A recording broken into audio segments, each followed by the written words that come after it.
안녕하세요. 네, 제가 동북구반입니다. 동북관의 장경숙 성도입니다. 여러분과 함께 또 말씀을 나눌 수 있는 시간이 돼서 하나님께 진심으로 감사드립니다. 제가 3월 21년 3월 27일 날 여기서 침례를 받았죠. 그리고 5월 1일 날 첫 번째 간증을 했습니다. 오늘이 두 번째 간증인데 저는 간증할 자격도 없고 은혜를 받은 거 그렇게 뭐 하지도 못했는데 우리 정석중 집사님께서 그거 우리만 듣기 너무 아깝다. 좀 같이 나눠주라. 이래서 아무 준비 없이 여기 적어진 것은 제가 새벽 기도 때 쓴 것들이거든요. 오직 제 입술을 성령님께 의지하고 말씀 간증을 전하도록 하겠습니다. 제가 새벽 기도를 처음부터 참여한 게 아니라 중간에 알게 됐어요. 새벽 기도가 있는 줄도 몰랐거든요. 근데 우리 전도회 있었잖아요. 그때 전도회 때 말씀 들으러 교회에 왔는데 새벽 기도 이야기를 하는 거예요. 이 양반들 왜 나를 뺐지? 나한테 좀 알려주면 나도 했을 텐데 굉장히 새벽 기도에 그 목마름이 있었거든요. 근데 제가 아직도 재림 성도로서 재림교회 소식을 다 접하지 못하고 있어요. 그래서 저 좀 끼워주세요. 우리 지승천 전도사님한테 이야기를 했어요. 그래서 그 다음날 새벽부터 정말 은혜로운 시간이 펼쳐지기 시작했습니다. 새벽 기도의 말씀은 로마서 6장, 7장, 8장 말씀이었습니다. 여러분도 잘 아시다시피 로마서 6장, 7장, 8장은 정말 은혜의 장이고 우리가 죄에 끌려가는 우리의 모습을 낱낱이 고백하는 장이잖아요. 그리고 로마서에 우리 사도 바울 선생님의 핵심적인 이야기라고 저는 생각합니다. 제가 일반 장로교에서 제가 장로교 침례교를 다녔는데 거기에서 정말 로마서와 갈라디아서를 완전히 바보같이 배웠어요. 그래서 정말 반대로 배웠다고 생각하시면 돼요. 여러분이 알고 있던 것과 완전히 다르고 너무 상이했어요. 그래서 이 공부를 할 때 너무 힘들었고 또 제가 원점으로 다시 돌아가고 해서 저는 이 로마서 강해를 들으면서 또 계시록과 다니엘록을 공부하면서 저는 반복을 5번, 6번씩 했어요. 그랬더니 저희 남편이 당신은 참 좋은 학생이야. 그런데 나는 당신에게 A뿔을 안 줘. 왜? 당신은 창의가 없어. 그렇게 날마다 들은 거 또 들으면 지겹지도 않아? 나도 다 외웠어. 이렇게 옆에서 말을 하더라고. 저는 일부러 남편 들으라고 크게 틀어놓고 듣거든요. 근데 그렇게 했더니 제가 우리 남편한테 하는 말이 그랬어요. 하나님 말씀에서 창의가 들어가면 그건 아니야. 그건 내 자아를 죽이고 나를 죽여야 하고 나를 꺾어야 되고 그게 바로 순종이고 나를 굴복시키는 게 순종이고 경외함이고 거룩함이야. 그런데 왜 당신은 창의적인 걸 말해? 그랬더니 한참 생각을 하더니 실수, 잘못 그러더라고요. 저희 남편이 대학에서 교수로 있기 때문에 그 학점에 굉장히 민감해가지고 저는 그래 A학점을 주겠대요. 그래도 그러면서 성의가 괘씸해서. 근데 저는 그만큼 로마서와 갈라디아서는 너무 어려웠습니다. 그리고 이 죄 때문에 교회를 열심히 다녔지만 정말 그 교회에서 정말 제가 이 말씀을 깨닫지 못해서 성경을 몰라서 이게 성경이 내 것이 안 돼서 제가 항상 죄에 끌려다니며 산다. 제 육신을 치지 못한다. 이렇게 생각해서 그럴수록 교회에서 더 봉사했고 더 열심히 했고 헌금 많이 했고 이제 급기야는 부동산까지 팔아서 헌금하게 됐습니다. 그러니까 우리 남편이 볼 때는 미친 여자죠. 가족들이 볼 땐 미쳤죠. 그게 바로 제가 복음을 막았던 하나의 행동이었던 걸 알게 됐어요. 그래서 제가 새벽에 로마서 말씀을 목사님이 하시는 거예요. 너무 놀랐어요. 제가 로마서를 굉장히 어려워하는데 하나님은 또 아시고 저에게 일용할 양식을 채워주기 위해서 로마서를 강의해 주셨어요. 그래서 로마서 5장은 여러분들이 알다시피 은혜의 장이잖아요. 우리가 로마서 20장 21절 말씀을 성경은 말하지 말라고 성경은 목사님이 가르치신다고 했는데 우리 황희성 집사님께서 근데 성경을 안 하고 가면 뭔가 허전한 것 같아요. 그렇죠? 그래서 율법이 가입한 것은 범죄를 더하게 함이라. 그러나 죄가 더한 곳에 은혜가 넘쳤나니 이는 죄가 사망 안에서 왕노릇한 것 같이 은혜 또한 의로 말미암아 악노릇하여 우리 주 예수 그리스도로 말미암아 영생에 이르도록 하려 함이라. 아멘. 자, 5장의 말씀은 제가 아담 때문에 우리는 죄가 왕노릇했어요. 그런데 그리스도의 은혜에 더불어 정말 율법이 있었기 때문에 우리가 죄인 줄 알았잖아요. 율법은 우리의 몽학선생이라고 우리는 이렇게 배웠거든요. 그래서 율법은 폐하여졌고 율법은 우리가 알 필요가 없어. 그리고 저는 이 안식일 교인을 향해서 항상 그랬어요. 너희들은 구약을 지키는 사람들이야. 그거는 구약의 율법을 지키는 사람들이야. 우리는 신약을 지키지 율법은 이미 폐했어. 그런데 율법이 뭡니까? 십계명 아니야. 하나님이 주신 계명. 그 계명을 폐한 적이 없어요. 신약 성서에 보니까 내가 너에게 율법을 더하려 함은 이렇게 나오더라고요. 그리고 율법은 우리에게 죄를 알려주고 지적하는 하나의 지침서고 우리가 어떻게 살아야 하는지 우리가 남은 자손으로 정말 하나님의 계명을 지키며 예수 십자가를 가진 자가 되기 위한 하나의 지침서라는 것을 깨닫고 제가 율법에 대해서 많은 이야기들을 하거든요. 근데 저는 안식일 교회는 이래서 이런 것은 아니야. 근데 안식일 교회 말씀들이 제가 구도자들이 옆에 지금 몇 명이 있거든요. 근데 이들하고 일반 교회 다니는 사람, 천주교 다니는 사람들이 있어요. 이 사람들하고 이야기하다 보면은 정말 너무 불쌍해요. 옛날 제 모습이 다 보이는 거예요. 그리고 아예 무신론자들, 하나님을 거부하는 자들, 그런 자들을 보면서 정말 이 말씀을 깨닫고 이 진리의 빛 가운데 오면서 기다림을 배우게 됐어요. 그 사람들이 어떻게 하든 간에 그냥 기다려주고 내 마음으로 기도하고 그렇게 넘어가고 그렇게 하면서 또 이 사람이 저 귀 속에 말 한마디만 들어가면, 단어 하나만 들어가면 좋겠다. 정말 하나님의 은혜의 말씀 하나만 들어가면 저 마음이 치유함을 받고 정말 하나님 앞에 나오면 좋겠다. 이런 마음으로 정말 울면서 기도하고, 그러니까 수업하다가 제가 한 번씩 눈물을 훌쩍거리면, 전 눈물이 없는 사람이에요. 근데 한 번씩 훌쩍거리면 왜 그러냐면 너무 가슴이 답답해서 우는 거예요. 나도 모르게 찔끔찔끔 나오는 거예요. 그래서 왜 그러세요? 그래서 아니 그냥 눈에 뭐가 들어갔나 봐. 그냥 그렇게 넘어가고, 나이 먹으니까 눈이 나빠서 그래. 이렇게 넘어가고 그러는데 정말 제 마음은 너무 아팠어요. 그리고 세월호로 아이들이 잃었던 그 영혼들이, 그 애들이 그 나이가 지금 이태원 아이들 나이쯤 됐을 것 같아요. 근데 자식을 잃어본 사람은 그 어미의 심정을 알아요. 저도 자식을 잃고 정말 힘든 시간을 보냈거든요. 근데 제가 이런 사건이 일어날 때마다 다 저것들이 제 자식 같은 거예요. 너무 힘들어요. 그리고 하나님 받아주세요. 이 영혼들 받아주세요. 그리고 그 어머니들, 그 아버지들, 그 가족들이 어떻게 치유받을까? 평생 가슴에 묻고 살아야 하는데 그거 하나님이 어루만져 주세요. 저분들이 하나님 말씀을 알고 정말 우리 교회 와서 이 진리의 말씀을 들었으면 좋겠다. 정말 간절하게 기도하게 되더라고요. 그래서 제가 자식을 잃고 엄청 아픔 속에 있을 때 다시는 눈물을 흘리지 않겠다. 제가 하나님, 전 절대 눈물을 흘리지 않겠습니다. 그런데도 자식 이야기만 나오면 나도 모르게 눈물이 나요. 그 아픔을 겪어봤는데 제가 어떤 생각을 했냐면, 하나님은 어떻게 예수님을 내어줄 수 있었습니까? 우리 인간들한테 어떻게 내어줄 수 있었습니까? 제가 하나님께 물었어요. 도대체 예수님의 십자가는 저한테 뭘 의미합니까? 저도 물었어요. 그래서 획일적인 대답, 예수님의 십자가는 이렇고 이런 것이다, 이게 아니고 정말 내 안에 들려오는 음성을 듣고 싶었어요. 근데 저한테 예수님의 십자가는 정말 은혜가 아니라 정말 하나님의 완전한 사랑, 그리고 하나님의 우리가 굴복할 수밖에 없는 완전한 사랑을 우리한테 가르쳐 주셨고, 사람들은 제가 완전을 이야기하면 완벽을 말해요.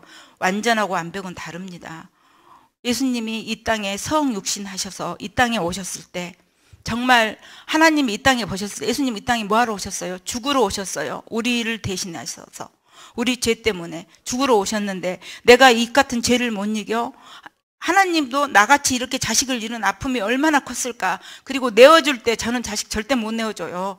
근데 내어주는 그 하나님의 마음이 정말 더듬어서 조금이라도 생각하게 됐어요.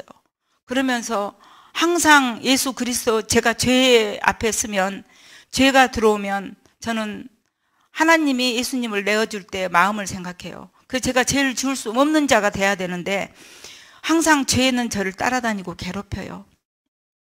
그래서 로마서 6장 말씀에 어떻게 죄에 대해서 죽을 수 있을까? 완전하게. 어떻게 완전하게 내가 죄에 대해서 죽을 수 있을까 생각하는 그런 장이 됐고, 로마서 6장은 또 침례의 가장 또 침례장이라고 볼 수도 있는 그런 장이잖아요. 근데 내가 침례를 받으면서 지난번 3월 27일, 작년 3월 27일에 침례 받으면서 정말 내가 산 자로서 침례 받으면 되지 않는다. 완전하게 죽은 자가 돼야 된다. 나 물속에서 장사했다. 저는 침례를 받고 지금까지도 매일같이 재림교회 신조를 매일같이 읽습니다. 아침마다. 그렇게 생활하고자 하는데 지금도 그렇게 못 살아요. 그러면 또 하나님 앞에 나가 회개하고 또 말씀 더듬어 보고 또 예수님의 마음 생각하고 저렇게 이렇게 생활하고 있어요. 근데 언제 나는 완전해질까? 언제 하나님 말씀대로 순종할까? 항상 내 자아가 스스탐탐 머리를 들고 일어나고 있어요. 그런 마음에서 정말 재림교회 성도들은 어떨까? 근데 제가 재림교회에 왔을 때 죄송하지만 정말 라오디게아 같았어요. 저는 말씀을 막 깨닫고 정말 말씀으로 충만해가지고 모든 것이 날뛸대로 기뻤고 모든 것이 정말 이렇게 살아야 한다 이러면서 굉장히 내 마음속에 다지고 또 다졌던 그런 적인데, 제가 52년을 찾아 헤매가지고 만난 이 말씀을 절대 이 빛 가운데서 더 밝은 빛으로 나가야지 절대 주저앉을 수 없다 이런 마음이었는데, 와서 보니까 그 교인들이 내가 일반 장로교 침례교 다녔을 때나 똑같았어요. 오히려 더 못했어요. 그래서 정말 실망했고 정말 내가 이 교회에 있어야 되나, 하나님 이 교회가 맞나요? 몇 번을 물어보고 기도하고 그랬거든요. 그런데 제가 새벽 기도를 통해서 깜짝 놀랐어요. 아유, 우리 집사님들이 말씀을 간증을 하시는데요, 이 재림교인들이 모르고 있는 게 아니에요. 다 알고 있어요. 그리고 막 은혜의 간증이 쏟아지는데 제가 정말 머리 숙여 회개했습니다. 하나님 죄송합니다. 제가 잘못했습니다. 제가 영적 교만이 있었군요. 그러면서 하나님 앞에 하나님이 저한테 낱낱이 영적 교만을 지적해 주기 시작하더라고요. 그때마다 회개하면서 정말 여보, 우리 남편에게, 여보, 내가 이런 영적 교만이 있었어. 당신한테도 내가 이런 영적 교만의 말을 많이 했지. 나도 모르게. 본인은 아니었지만 정말 잘못했다. 그러면서 그렇게 말씀을 전하고 했는데 저희 남편이, 저는 그랬거든요. 재림교인들이 제가 아쉬움이 뭐냐면 12년 전에 정성원 목사님과 다니엘서와 계시록 애언을 공부했어요. 그때 공부했을 때 왜 못 깨닫을까? 옆에 재림교인이 있었어요. 저를 소개한 정성원 목사님께 소개한 재림교인이. 근데 그분이 저한테 똑똑하게 말씀을 못 해주셨어요. 세천사의 기별? 세천사의 기별이 뭐야?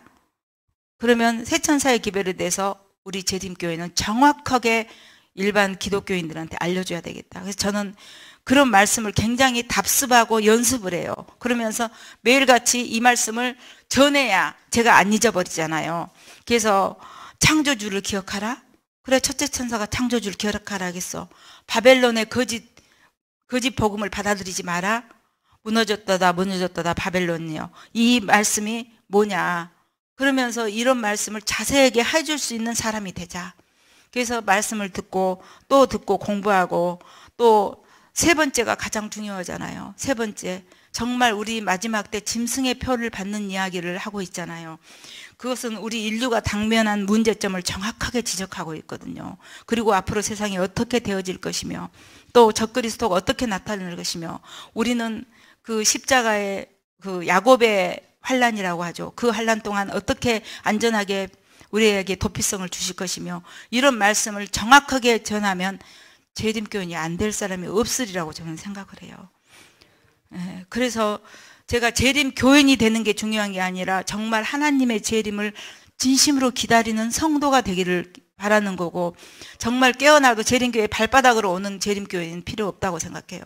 정말 하나님의 말씀으로 재림을 기다리고 하나님의 은혜의 사랑 가운데 접하는 그런 성도들이 우리한테 꼭 필요하다고 생각해서 제가 무료 도예 강습반을 운영하고 있어요. 그래서 많은 사람들이 와서 저한테 도자기를 배워요. 근데 저를 너무너무 힘들게 해요. 전도가 이렇게 힘든지 저는 몰랐어요. 제가 장로교에서 침례교에서 전도할 때는 저는 항상 그 연말이면 전도 대회를 하거든요. 항상 전도 왕이었어요. 그랬는데 그 왕자에 있던 제가 한 번도 밀려난 적이 없는 제가 전도를 못해요. 너무 어려운 거예요. 그리고 제가 이야기를 하면 뭐라고 하냐면 거기 이단이잖아요. 그래서 이단이요. 이단이 아니고 첨단이에요. 제가 이렇게 말해요. 그래서 첨단도 있어요. 그래서 우리가 첨단이라는 것은 최첨단이다. 우리는 정말 하나님의 말씀을 직접 받는 사람들이다. 이런 뜻이다. 그러면 거기에 대해서 삐죽거리고 가는 사람도 있지만 나중에 저한테 조용히 와서 그 첨단 저한테 좀 알려주세요. 그래요. 그러면 그때부터 이제 말씀을 이야기를 간단하게 하거든요. 그러면서 이제 우리가 정말 하나님의 말씀을 알고자 하면 애언을 공부해야 한다. 그래서 다니엘서와 계시록으로 인도를 하고 있어요. 그래서 지금 말씀 듣고 있는 분이 있어요. 근데 정말 우리 초급반 4개월, 중급반 3개월, 고급반 3개월로 운영하거든요. 근데 초급반 4개월을 하시면서 엄청난 많은 말씀을 들었는데도 귀등에 하나도 안 들어간 사람이 5명이 들었는데 하나도 안 들어간 사람이 있었어요. 그런 반면에 2명은 귀 속에 뭔가가 들어갔더라고요. 그러면서 같은 직장에 다니는데 같은 직장에 다니니까 물 좀 줘. 제가 목이 메어가지고요.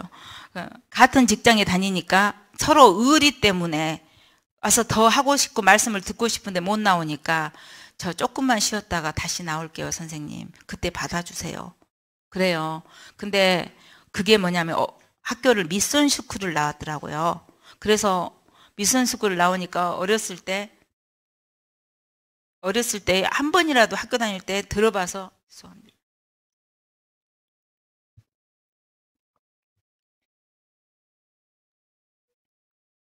그래서 들어보니까 이 말씀에 대해서 관심을 갖더라고요. 그래서 어렸을 때 교육이 굉장히 중요하구나 이러면서 또 정말 제가 그 전도를 한다는 것, 정말 제가 목사님들이 얼마나 수고롭고 전도하시는 분들 얼마나 애를 쓰시는지 정말 새삼 느꼈어요. 저는 전도하면 이렇게 하면 되는데 이런 생각이었는데 제가 우리 황혜성 집사님 보면서 감탄을 해요. 저는 황혜성 선생님 처음에 볼 때 참 이상한 여자로 봤어요. 왜 그러냐면 저는 유럽에서 살았기 때문에 이렇게 잡고 만지는 게 정말 부담스러워요. 근데 자꾸 팔을 이렇게 잡고 친한 척을 하더라고요. 저는 저 사람 잘 모르는데 정말 그래서 저분 왜 저러지? 저를 위해서 굉장히 기도한대요. 왜 저를 위해서 기도하지? 다른 사람들을 위해서 기도하지. 너나 잘해. 이런 마음이었어요. 그래가지고 참 불편했어요. 제가 고백하지만. 근데 지금은 그게 참 부끄러운 고백이거든요. 그래서 황혜성 집사님이 참 우리가 또 새벽 기도를 통해서 황혜성 집사님 간증을 듣잖아요. 너무너무 대단하신 분이에요. 그리고 실천하시는 분이에요. 그래서 내가 황혜성 집사님 같이 돼야 돼. 저렇게 정말 제가 황혜성 집사님 그랬어요. 아마 천국의 예루살렘 성에 제일 좋은 자리는 황혜성 집사님 자리일 거예요. 제가 그랬습니다. 그래서 너무 존경스러워요. 그래서 하나님의 사람이구나. 감히 내가 하나님의 사람을 판단했구나. 또 그 영적 교만에 하나님께 또 고개 숙이고 또 회개하고 제가 이렇게 못난 사람입니다. 제가 이제 로마서 6장에 어떻게 죄를 죽을 수 있을까 생각한다겠죠. 근데 죄에 대해서만 죽는 것이 아니라 완전하게 죽어야 한다는 게 로마서의 말씀이고, 로마서 7장은 죄에 끌려다니는 우리의 모습이에요. 죄에 끌려다니는 우리의 모습을 볼 때 제가 첫 번째로 죄에 팔려서 끌려다니는 그리스도인이 아닌가, 두 번째 양심의 가책에 시달리는 그리스도인이 아닌가, 저는 다 맞아요. 그리고 세 번째 율법의 정죄에서 짓눌려 있는 그리스도인이 아닌가, 이걸 생각하게 돼요. 그래 보면 저는 하나도 여기서 어긋난 게 없어요. 전부 죄에 끌려다니고 율법에 짓눌려 있고, 정말 제가 십계명을 정말 침례받고 십계명을 지켜야 되는데, 십계명 1계명부터 십계명을 다 지키고 한 계명만 어기면 그건 어긴 거잖아요. 그거에 대해서 굉장히 짓눌림을 받았어요. 그런데 제가 그것이 하나님의 사랑을 다 깨닫지 못했더라고요. 하나님은 제가 그것까지도 아시고 성령께서 저에게 가르쳐 주시기 시작하더라고요. 어느 날부터 성령의 음성이 듣기 시작해요. 저는 말씀을 듣고 또 교회에 나오고 하면서 또 가서 말씀을 정리하고 필기하고 또 정리해놓고 하면서도 제가 그 죄에서 끌려다니고 있었어요. 근데 로마서 8장으로 넘어가니까 우리 하나님 멋쟁이. 제가 죄에서 승리할 수 있는 방법이 적어져 있더라고요. 죄에 어떻게 하면 승리할까? 우리는 날마다 죽어야 되거든요. 사도 바울이 날마다 저 여기 써온 것 가지고 안 보고 해버리거든요. 그 사도 바울이 나는 날마다 죽노라 했잖아요. 나는 나는 공고한 사람이로다. 근데 저도 날마다 죽어야 되는, 날마다 어떻게 죽을 것인가? 죄에 대해서 어떻게 죽을 것인가? 그거는 간단하더라고요. 아주 심플하더라고요. 정말 하나님이 예수님을 죽게 하기 위해서 자기 아들을 내어주신 것 같이 그보다 더 숭고한 사랑은 없을 것 같아요. 그리고 예수님은 자기가 죽을 것을 아셨어요. 겟세마네 동산에서 땀방울이 핏방울이 되도록 기도하셨어요. 그때 뭐라고 하셨어요? 피할 수만 있다면 이 잔을 지나가게 하여 주소서 하였잖아요. 근데 예수님은 내 뜻대로 하지 마시고 주의 뜻대로 하나님 아버지의 뜻대로 하시라고 그렇게 기도했잖아요. 그것 같이 제가 아버지의 뜻이 무엇인지 살피고 아버지께서 예수 그리스도를 우리에게 보내준 것을 살핀다면 죄에서 승리할 수 있더라고요. 제가 여기 와가지고 그 전도의 말씀을, 김동성 목사님 말씀을 듣는데 그 목사님 전화가 왔어요. 근데 어떤 전화냐면 구청에서 저에게 도자기 체험을 해달라는 전화가 왔어요. 그 많은 수가 들어갈 수 있는 것도 우리 집밖에 없다는 거예요. 그리고 유럽 짜기를 만들 수 있는 건 우리 집밖에 없어요. 그냥 해달라는 거예요. 근데 제가 3일을 잠을 못 자고 고민을 했어요. 그게 돈이 1,000만 원이에요. 1인당 5만 원씩 1,000만 원. 그러면 각 구청마다 20명씩 하는 거예요. 그것이 여성가족부에서 하는 거더라고요. 근데 아직까지 체험을 하면서 5만 원짜리 체험하는 사람도 없었고요. 대부분 많이 하면 2만 원이에요. 그런데 5만 원짜리 체험을 하겠대요. 그래서 저한테 굉장히 달콤한 유혹이 온 거예요. 제가 그때 세금 내느라고 너무너무 힘들었었거든요. 그래서 저한테는 정말 한 푼이 아쉬운데 우리 남편이 대답을 했어요. 전화를 받아가지고 이 집사람이 할 겁니다. 걱정하지 마세요. 그래서 우리 남편이 나한테 안식일인데 할 수 있지? 안식일은 안 되지. 근데 내 마음속에서 그때부터 무슨 말이냐면 하나님 한 번만 하겠습니다. 한 번만 안식일 범하겠습니다. 하나님 용서해 주십시오. 저 이번만 하고 다시는 안 할게요. 제 형편 아시잖아요. 그렇게 제 마음에서 그렇게 막 요동을 치는 거예요. 근데 이건 아닌 것 같아요. 또 그것 때문에 괴로워요. 내가 안식일을 범하면 안 되지. 다른 건 변해도 안식일을 범할 수는 없어. 그러면서 나는 하나님의 계명을 지키는 여자의 남은 자손으로 남겠다고 약속을 하나님께 했는데 내가 여기서 어이없이 무너지면 안 되지. 그런데 김동석 목사님이 무슨 말씀을 하냐면 그 38년 된 병자 말씀을 하시면서 정말 그 말씀에 동해야 된다. 이 말씀이 저를 번쩍 깨우더라고요. 그리고 제가 뛰어나가서 전화를 받아서 저 이렇게 안 해도 될 말을 나도 모르게 한 거예요. 구청이 전화가 왔어요. 그래서 어떻게 시간을 해야 되고 어떻게 한다고 말씀을 하기 위해서 전화를 하신 것 같아요. 근데 저는 뭐라 했냐면 저는 제7일 안식일 예수 재림교인입니다. 이 말을 제가 왜 했는지 지금도 모르겠어요. 그렇게 하면서 저는 안식일을 지키는 사람입니다. 토요일은 안식일입니다. 저희 집에 안식일은 문 열지 않지 않습니까? 그런데 저희 남편이 그렇게 잘 모르고 이야기를 한 것 같고 저희 남편은 아직 가나안 교인, 안나가 교인입니다. 그래서 안식일을 지키지 않습니다. 이해해 주십시오. 이렇게 말했더니 아니 우리 공지 다 해버렸는데 뭐 안 된다고 뭐 저쩐다고 하면서 막 남편 이야기를 하는 거예요. 그래서 다 제 불찰이구나. 그래서 제가 그때 그랬거든요. 예수님은 이때 어떻게 할까? 예수님의 말씀이 생각났어요. 예수님이 시장했을 때 이 돌 보고 떡이 되게 하라. 그때 예수님은 떡으로만 살 것이 아니요, 이렇게 물리치셨잖아요. 그리고 또 세상 만물을 보여주면서 높은 데 올라가서 이것을 나에게 절하면, 나에게 경배하면 이걸 다 너에게 주겠노라. 이게 바로 그거더라고요. 내가 지금 돈이 아쉬우니까 이거 너한테 주겠노라. 적은 돈 아니잖아요. 큰 돈이잖아요. 그래서 주겠노라 하는데, 나 그 돈이 있으면 다 해결되는데, 그랬는데 그거를 하나님 말씀으로 물리치고 승리했습니다. 그러고 나니까 발을 쭉 뻗고 그날 아주 단잠을 잘 수 있었어요.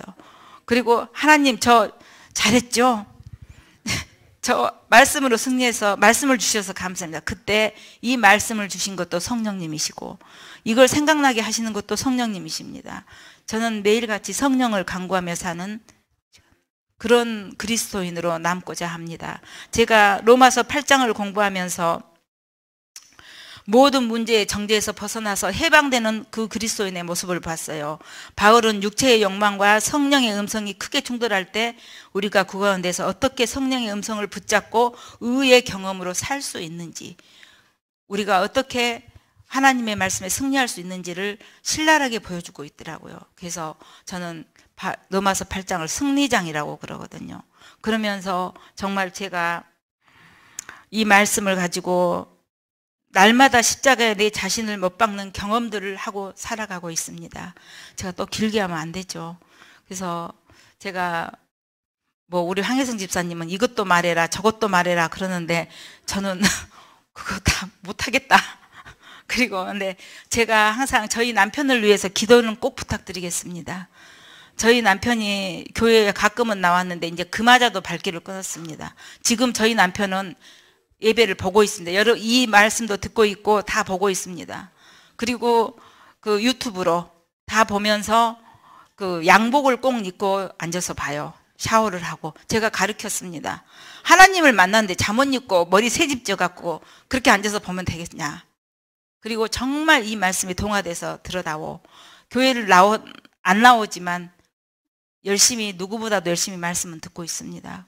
그런 우리 남편이 교회에 나와서 여러분과 함께 정말 그리스도인으로서 살아가기를 희망하며 기도 부탁드리겠습니다. 그리고 저의 구도자들을 위해서 기도해 주시고 제가 정말 말씀을 전하면서 지치지 않고 쓰러지지 않도록 기도해 주십시오. 부탁드립니다. 감사합니다.